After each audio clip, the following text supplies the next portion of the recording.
let me start over here with these blue ones, because people really love these. They're called balloon flowers, and they started just as one clump over there, and they have been reseeding themselves, and now you see them all along the fence, and they grow in the tiniest cracks. These are Nicotiana. They don't look like much at this time of day, but in the evening they open up into white stars, and they're very fragrant. So it sort of adds another dimension when you walk in the gate. You come home from someplace, and oh, what's that? And you realize, oh yes, it's those white flowers. Now this is a peony which bloomed 3 months ago, but they have nice permanently green leaves or through the growing season. They are not native, but they're very traditional in New England, and I cannot bear to get rid of it.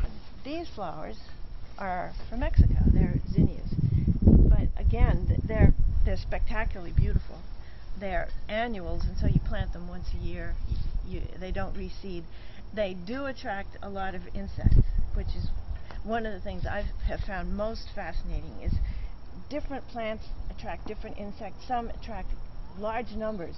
Over there's a bumblebee on top. There are a lot of enormous bumblebees. I think they're carpenter bees, actually. There are roses. They don't do too well through the hot summer.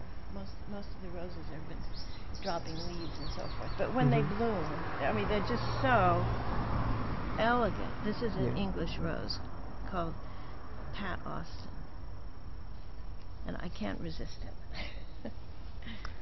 A lot of native plants have really fun names. This one is called beard tongue, and it has a red and greenish leaf, and in the spring you get these flower heads that they get pretty tall. That one is called white snakeroot, and it's a late bloomer, so it hasn't bloomed yet. It has white flowers in September, probably. This is called Arkansas Blue Star, and that's a blue flower. When I first started, I was thinking about doing a white and blue garden, so a lot of my flowers are white and blue. A white aster that hasn't bloomed yet.